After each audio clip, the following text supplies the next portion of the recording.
The sky above Earth cracked open without warning. A silver rift tore through the clouds, and a ship darker than space itself dropped from the hole. It didn't roar. It didn't scream. It simply arrived like a blade sliding into soft skin. No one knew why it came or who had sent it. But within minutes, people started dying in silence. The ship released one being, and that was enough. She was covered in black armor that shimmered like glass in shadows. Her mask had no mouth, no nose, just glowing violet eyes that never blinked. She didn't speak. She didn't pause. She killed with speed and purpose. Soldiers didn't even have time to aim. Cameras caught her leaping between rooftops, blades, cutting air and bodies. They called her the Phantom of the Rift, but her real name was never known. The war began with her arrival. Earth's governments tried everything. Bullets, fire, drones, even sonic weapons. Nothing touched her. She moved like liquid death. She didn't destroy cities, only targeted humans who wore uniforms or held weapons. Strangely, she never harmed children, animals, or civilians hiding in fear. It was like she followed some code, but no one could guess what it was. She was here to fight, not to conquer. Zane Carter didn't start as a hero. He was just a field mechanic stationed outside the ruins of Chicago. His job was fixing walkers and drones. He wasn't a soldier. He didn't carry a weapon. Most of his team had already evacuated. Only he and a few others remained, trying to salvage tech from a destroyed outpost when the power flickered and the silence grew sharp like broken glass. That was when she appeared, stepping through the smoke. Her armor glowed faintly purple in the twilight, and her mask turned toward Zane. He froze, oil-covered wrench still in his hand. The two soldiers near him went for their weapons. They didn't get the chance. One fell with a slice to the neck. The other didn't even scream before collapsing. Zane stood still, heart racing, sweat cold on his back. She moved toward him, step by step, like a dancer. Her blades were still wet with blood, yet she didn't raise them toward him. She tilted, her head slightly, as if confused. Zane didn't understand why she was staring at him. Then his wrench slipped from his hand and clanged against the metal floor. That tiny sound made her flinch, just for a second. Not from fear, but from memory. The assassin reached toward his face, slow and unsure. Zane flinched, but she stopped. Then she did something no one had ever seen. She pulled back her mask halfway. For just a moment, her face was visible. Smooth alien skin with pale lines like tattoos, sharp cheekbones, lips parted in a soft breath. Her eyes, though, one violet and one cloudy blue, and in that blue eye was pain. Old pain. Zane didn't move. She looked away fast and slid the mask back on. Then she turned her back to him and vanished into the smoke without a word. The two soldiers were dead. Zane should have been next. But she spared him. And that moment haunted him more than any nightmare. He couldn't sleep. He couldn't stop thinking of that one cloudy eye. That tiny flinch. That strange mercy. Back at base, no one believed him. They called it trauma, shock, hallucination. But Zane knew what he saw. That assassin wasn't a machine. She wasn't heartless. Something inside her was broken, or maybe still human, in a strange alien way. He requested access to battle recordings. He studied every camera angle, every frame, and he saw it again. That tiny hesitation. Every time she spared an unarmed person, Zane started to see patterns. She only struck when someone raised a weapon. Even then, she aimed for fast kills. No torture, no games. Her moves were precise and clean. Like a code was written into her very soul. He became obsessed, skipping meals, sleep, and orders. He wanted to understand why she flinched when he dropped the wrench. Why she looked at him with both rage and something like regret. Then he found it. A single intercepted signal from the rift. It wasn't in any known language, but the tone melancholy, soft and slow, was not military, it was music. The signal had been looping from her ship every 8 hours. No one noticed it before. Zane played it loud in the empty barracks, heart-pounding. He didn't understand the words, but the feeling was clear. Loneliness, memory, loss. He took a risk. He played the same signal through an old battlefield drone near the front line. It was suicide, but the assassin didn't attack the drone. She paused. Her blade stopped mid-air. And for the first time, she turned her head slowly and looked straight into the drone's camera. Then she touched her chest right above her heart and vanished again. Zane now knew 2 things. She wasn't just a killer. She was wounded deep. Inside, haunted by something no weapon could break. And second, he was the only one who had seen her weakness. Not fear. Not pain. But something more human than anyone expected. Asterisk. The command center was losing patience with Zane. He had ignored 2 direct orders and rerouted a scouting drone to play an alien signal without permission. His superior officer shouted at him for 30 minutes straight, but Zane didn't care. He had seen something the others refused to see. That assassin wasn't just a weapon. She remembered music. She felt something. He knew it now deep in his bones. They called her a monster. They showed images of her standing over bodies, her blades dripping red. But none of them watched what Zane watched. In the slowed-down footage, her hesitation was clear. She always gave a split second, just one small window before the strike. No machine would do that. Only someone still holding on to something lost. Zane became obsessed with finding out what that something was. He began combing through wreckage left behind after each of her attacks. She never took trophies. Never left messages. But in one burned-out bunker, Zane found a single piece of torn cloth. It wasn't human-made. The texture was soft like skin but glowed faintly blue. Stitched into the edge was a symbol. A crest, like a family mark. He scanned it through the base database. No match. He sent it through alien artifact records. Nothing. But he didn't give up. He printed the crest and wore it under his uniform, hidden like a secret badge. He believed it belonged to her. Something from her past. Something she lost. And maybe, just maybe, she'd see it again and remember who she used to be. That chance came sooner than he thought. The assassin struck a convoy near the Colorado Divide.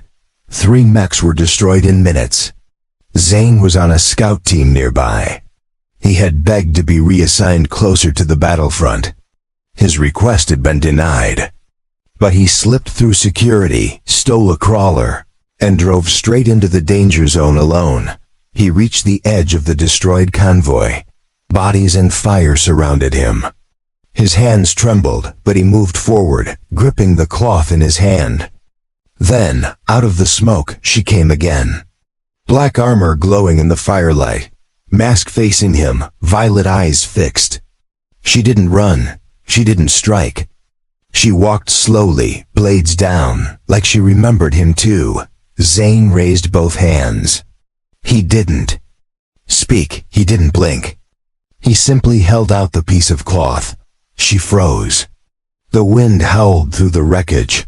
Her head tilted, confused. Her foot shifted slightly back. Then she stepped forward and reached out, not to kill, but to take the cloth from his hand. She held it carefully, gently, as if it were glass. Then, without warning, her body jerked. A sniper shot cracked through the silence. Zane turned and screamed at the hillside, waving his arms wildly. "Hold your fire!" But it was too late. Another shot came. This one hit her shoulder. The assassin dropped to one knee, cloth still clutched in her hand. She didn't scream. She didn't collapse. She turned and ran. Zane chased her through the smoke. She was wounded but fast. Her movements were less smooth now, like something inside her broke. He followed her across a collapsed bridge, down into the canyon below. He didn't stop. His legs ached, lungs burned, but he ran. And then he found her. She had collapsed under an old tree, armor cracked, mask broken on one side.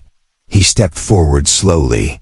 She raised her blade weakly, but he didn't flinch. He knelt beside her and placed her hand over the cloth. Her eyes locked onto his. Her voice came through the broken mask, soft, rough, and trembling. It was the first time he heard her speak. 3 quiet words. Not in English. But they struck something deep inside him like a bell. Zane didn't need translation. He felt the meaning. It was a name. A promise. A memory. Her weakness wasn't a physical flaw. It was a scar carried in her soul. She had lost someone. Maybe. A child. A partner. A clan. And that cloth, her crest, was all that remained. Zane reached forward and touched her shoulder gently. She didn't move away. For that moment, they weren't enemies. Not human and alien. Not soldier and killer. Just 2 lost people surrounded by a broken world. She looked at him, then at the stars above. Her breathing slowed. She didn't run. She didn't fight. She just stayed still. For the first time since she came through the rift, she allowed herself to be seen as more than a weapon. Zane knew they couldn't stay there. Drones were coming. Troops would arrive soon. If they found her, she'd be executed. No trial, no chance. Just death. He made a choice. He lifted her gently and carried her deeper into the canyon, into the old tunnels built before the war. She was heavier than she looked, but he didn't stop. He couldn't let them take her. The assassin had crossed galaxies to fight humans, but now she lay in the arms of one, not as prey, not as target, but as something else. Something fragile and rare. Zane didn't know what would come next, but he had found her weakness, and now he had to protect it. The tunnels beneath the canyon were old and half-collapsed. They were part of an ancient train system from before the collapse of the first cities. No one used them now. The metal rails were rusted. Water dripped from cracks above. Zane carried her deeper, stepping over broken beams and debris. His legs ached and his arms burned, but he didn't stop. She was bleeding from the sniper wound. Her armor had cracked open near the shoulder, and a soft blue liquid leaked from it. Zane set her down gently on a flat piece of concrete. She didn't speak. Her breath was slow, but her eyes were open. One violet, one cloudy blue. She watched him carefully, like she was waiting for something. Zane pulled off his jacket and pressed it to her wound. It wasn't much. He didn't have medical gear. But he had to stop the bleeding. She didn't push him away. She let him work. She didn't even flinch when he pulled back more of the broken armor. Her skin underneath was smooth and pale, marked with faint silver lines like scars. He whispered to her, not knowing if she could understand. "You saved me. Now it's my turn." She didn't reply, but her hand closed weakly around the cloth crest. She held it close to her chest. The same crest he had found in the rubble. It meant something powerful to her. Zane could see it in the way her fingers trembled as she touched it. A soft sound filled the tunnel. Zane turned. His old handheld radio had picked up something. Voices.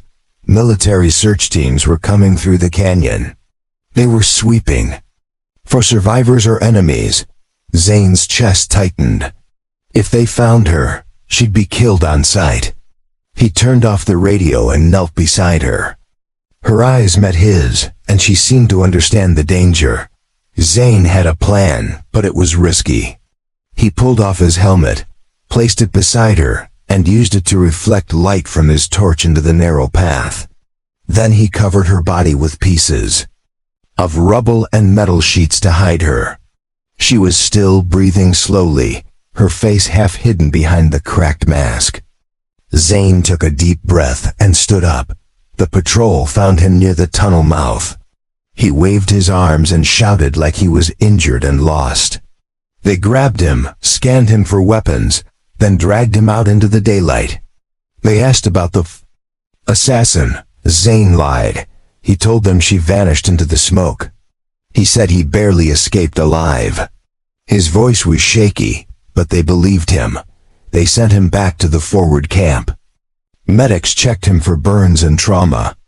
A commander asked him questions for hours. Zane gave them half-truths. He told them about the battle, the sniper, the chaos. But he never mentioned the tunnel, never told them she had been there. He kept her secret. Because now it wasn't just hers, it was his too. That night while the base slept, Zane returned. He sneaked past guards and stole a crawler. He drove back into the canyon and slipped into the tunnels. When he found her, she was still alive, weak, but breathing. He fed her a water pack and gave her rations. She didn't speak. But when their hands touched, she didn't pull away. Over the next days, he cared for her in secret. He brought her old blankets, tools, medicine. Slowly, she began to heal. The wound stopped bleeding. Her eyes were sharper. Her breathing stronger. But she never removed the rest of her mask. She still hid her face. Zane didn't push her. He just stayed by her side, saying little, doing what he could. Then, on the 7th night, she spoke again. Just one word, in her language. He didn't understand it, but it sounded soft, sad, beautiful. She touched his chest and looked into his eyes. Zane nodded, as if he understood. Because in that moment, no words were needed. He could feel what she was saying. A thank you, a question, a memory shared. Zane found a small, old datapad among the ruins and began recording everything. Her behavior, her reactions, her voice patterns. He didn't plan to report it. He just wanted to understand who she was, why she came, why she spared him, and most of all, what she had lost. He believed if he could understand her pain, he could find a way to stop the war. One night, as he played the alien music again through a speaker, she began to hum along. Not loud, just barely above a whisper. Her voice was soft and broken. Like someone who hadn't sung in a long time. It was the same melody from the signal. The same tune the assassin ship had been sending across space. Zane realized something then. That ship wasn't just a weapon transport, it was a tomb, or maybe a beacon. Something lost in the war. Maybe she hadn't come to destroy Earth. Maybe she had come to find something or someone she'd lost. And when she didn't find it, she fought because fighting was all she had left. Now Zane had to make a choice. He couldn't keep her hidden forever. The war was getting worse. The military was building something big, a new weapon. And if he didn't act soon, everything would burn. Including her. The military base was growing louder every day. Engines roared. Walls shook. New mechs were arriving by the hour. Rumors spread fast among the soldiers. A new weapon was coming from orbit. Something massive. Something meant to end the assassin problem for good. Zane listened quietly, keeping his face calm. But inside, his heart raced with fear. He knew what they were planning, a high-frequency energy pulse. It would scan and destroy any non-human life within a 50-mile radius. They were calling it the final sweep. They believed it was the only way to stop the assassin from returning. But Zane knew the truth. She wasn't coming back to kill, not now, not anymore. She had already stopped fighting. Back in the hidden tunnel, she sat near the wall, her mask now fully removed. Her face was alien but gentle. Sharp cheekbones, smooth skin with soft silver lines running across her temples. Her cloudy blue eye blinked slower than the violet one. She was healing but still weak. Zane knelt beside her and placed the datapad in her hands. She looked at him, confused. He pointed to the screen. He had drawn a map, the base, the weapon, the countdown. She stared at it for a long time, then looked at him again. For the first time, her voice spoke a full sentence. Still in her language, still strange. But her tone held warning. She pointed at the base, then at herself, then shook her head. Zane understood. She didn't want revenge. She placed the cloth crest beside her heart again, then tapped it twice. Her face was sad, tired. Zane realized then, she hadn't come to Earth to kill humans. She had come looking for that crest. Maybe it belonged to someone she loved, a daughter, a sister. Maybe she thought humans had taken her people. Or maybe she'd been tricked into fighting by someone else. He took her hand gently and whispered, "You don't have to run anymore." She didn't answer, but she didn't pull her hand away. The bond between them had grown stronger, not through words, but through silence, pain, and trust. Two enemies, now hiding from the same war they once stood on opposite sides of. That night, Zane returned to the base one last time. He wore his uniform and walked through the camp like any other soldier. But his datapad was full of stolen files, blueprints, weapon plans, pulse radius. He sent a message to a rebel cell outside the city. They didn't trust him, but he offered proof. If they wanted to stop the final sweep, they had one chance. The rebels had been watching. They knew about the assassin. They believed the official story that she was a monster. But Zane told them the truth. He told them everything.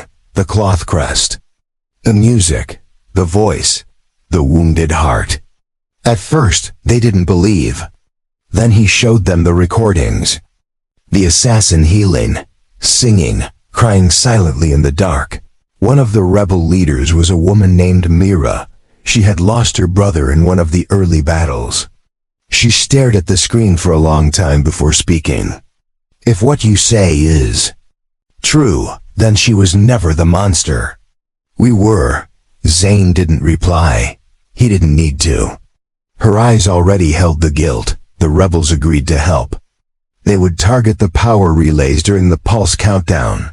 But it wouldn't stop the blast completely. They needed more time. Zane offered to do the impossible. Go back to the base. Plant a jammer close to the pulse core. It would delay the weapon by 10 minutes. Enough to evacuate the area. Enough to save her. Mira looked at him with pity. You'll die doing that. Zane smiled sadly. Maybe, but I'd rather die saving someone who doesn't deserve to be hunted. He left before dawn. Crawled back through the tunnels. She was waiting for him. Her eyes locked on his face. As if she already knew what he had chosen to do. He knelt beside her and placed the cloth crest in her hand. She didn't let go of it this time. Zane pointed toward the exit. He showed her a second map, one with an escape route leading far from the pulse zone. She nodded once, then did something she had never done before. She leaned forward and touched her forehead gently to his. A farewell. A promise. A connection no one else would ever understand. She didn't need to speak. Zane felt it in her touch. She would not forget him. He would not forget her. He turned and walked back into the fire, alone, as the countdown began. Zane moved through the base with quiet steps. He wore the uniform, but inside he felt like a traitor. His heart beat fast. His hands shook a little. The jammer device was small, hidden inside a supply box strapped to his back. If anyone scanned it, they would find it. If they did, he would not make it out alive. He reached the lower level of the main bunker where the pulse weapons control tower was located. Guards stood at every corner. But Zane had studied the shift patterns. He knew when they turned away, when they smoked, when they laughed. He slipped into a service tunnel, crawling on elbows and knees through wires and dust. The core room was colder than he expected. Machines hummed around him. Blue light pulsed from the walls. He slid behind a large cooling unit and opened the box. The jammer needed to be placed within 20 meters of the control spike. He could see it now, a tall metal tower rising from the center of the floor, guarded by 2 armed soldiers. He waited, counted each breath. Then he triggered a small power surge using his datapad. Lights flickered. One guard moved to the breaker box to check the system. The other stepped away, distracted. Zane rushed forward, silent and quick. He placed the jammer inside a vent below the spike, sealed it shut, and walked away like nothing happened. By the time the lights returned, he was already out of the room. His chest was tight. He had done it. 10 minutes bought. A small hope in a dark world. But now came the hard part, getting out. He moved toward the north gate. It was lightly guarded. If he timed it right, he could slip into the outer ruins. Before the pulse activated, at that moment, sirens blared. Not from the jammer, not from Zane, from the sky. An unidentified signal had been detected near the base. Something moving fast. Not human, not from Earth. A ship. Sleek and quiet. It didn't fire, it didn't land. It simply hovered above the ridge. Panic spread through the base. Soldiers scrambled. Cannons powered up. Mechs stomped into formation. Everyone thought it was another attack, but Zane knew better. He recognized the shape of the ship. It was hers. She had returned. Not to fight, but to face the storm head-on, alone. The crest she had carried was now displayed on the ship's hull. Bright, glowing. A final message. Zane ran toward the exit, heart pounding. The countdown to the pulse had started. 12 minutes. With the jammer, it would stretch to 22. That was all he could give her. That was all he had. He climbed a broken ladder and reached the outer wall. From there, he saw her standing on the ridge, tall, still glowing faintly in the sunlight. She didn't wear her mask anymore. Her face was open to the world. Her blade was in her hand, but it pointed down. She wasn't here to fight. She was here to speak. Her voice echoed from speakers on her ship, translated now. Calm, steady. She said only a few words. I remember. I was lied to. I came for peace. You made me a weapon. It shook the soldiers. Some hesitated. Others shouted to fire. But their commander ordered silence. For the first time they listened. She raised the cloth crest above her head, then dropped it gently to the ground. Her eyes scanned the base, searching. Zane stood up on the wall and raised his arm, letting her see him. Their eyes met from across the battlefield. She smiled. Just once. Then the base commander gave the order. Missiles fired. The sky lit up. Her ship moved, fast and graceful, dodging the first strike. But then a railgun shell hit the ridge. Dust exploded. The sound roared through the valley.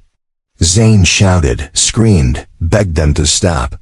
But no one listened. He climbed down and ran. Through smoke, through fire, toward the ridge. He had to reach her, had to save her. One last time.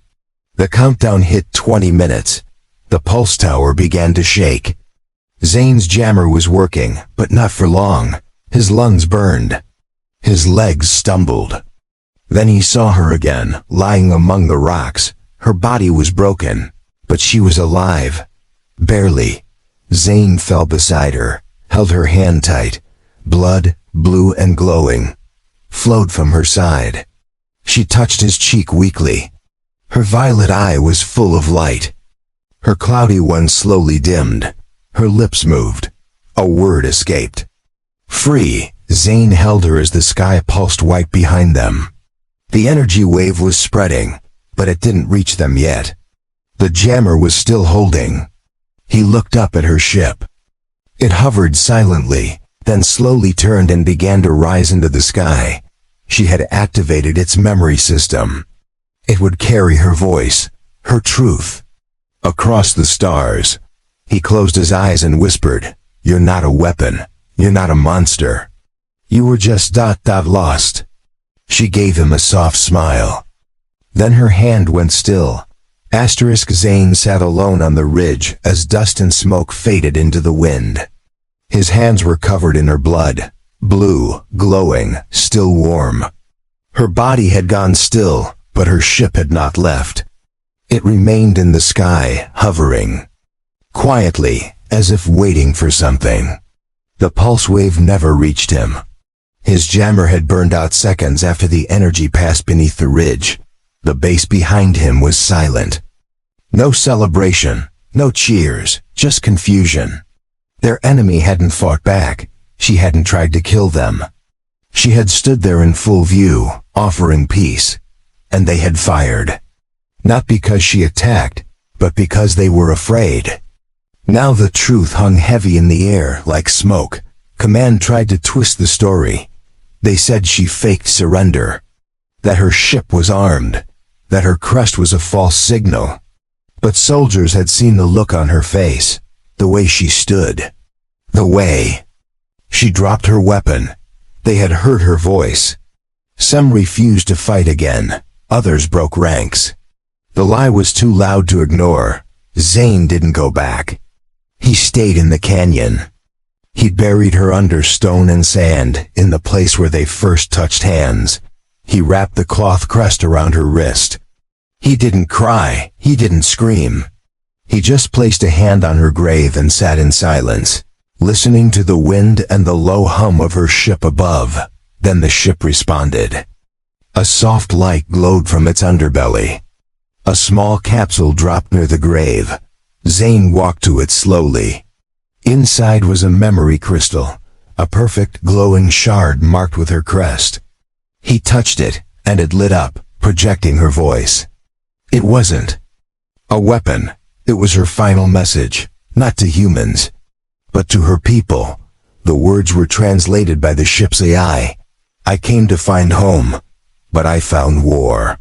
I became something I never wanted to be. I hurt them.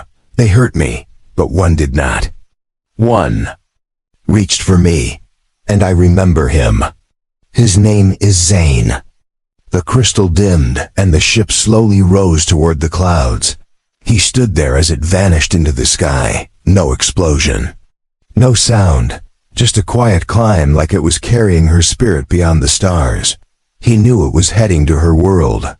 To deliver her truth. To tell her people what had happened here. That Earth wasn't just full of enemies. That someone cared. Weeks passed. Zane returned to the outer settlements, not as a soldier, but as a traveler. He spoke little. But when he did, he told the real story. About the assassin with two eyes. About the flinch. The cloth, the touch. And how peace was never given a chance. At first, people didn't believe him. But then others came forward. They had seen the hesitation too. More soldiers began refusing orders. Others searched for alien signals. People started to question the war. The truth had cracked the surface. It couldn't be buried again. Her name, unknown to most, became a symbol, not of fear, but of sorrow, of possibility, of what could have been. Zane carried her crest in a pouch around his neck. He never joined another fight. He walked from one ruined place to another, fixing machines, helping wounded strangers, and leaving behind pieces of her story on every wall, every stone, every broken terminal. He was not a hero, just a witness. Just a man who saw her as more than a mask. Years later, a small alien vessel landed on Earth. Not for battle, not for revenge. It carried diplomats, peace talkers. And at the front of their ship was her crest, painted in silver. They asked only one question: who is Zane? And when they found him, he said nothing. He just opened the memory crystal and let them hear her voice. The talks lasted many months. Pain ran deep, so did mistrust. But the crest made its way into Earth's history books, not as a threat, but as a turning point, a sign of a moment when war paused and someone listened. Zane never spoke at any of the peace halls. He didn't need to. His silence was enough. He returned to the canyon once more in his final days. The grave still stood, untouched, peaceful under the wind. He knelt and placed a flower-shaped stone beside it, carved with her crest. Then he sat down, closed his eyes, and leaned back against the rock, feeling the same quiet hum in the earth that once came from her voice. When his body was found days later, he was still smiling.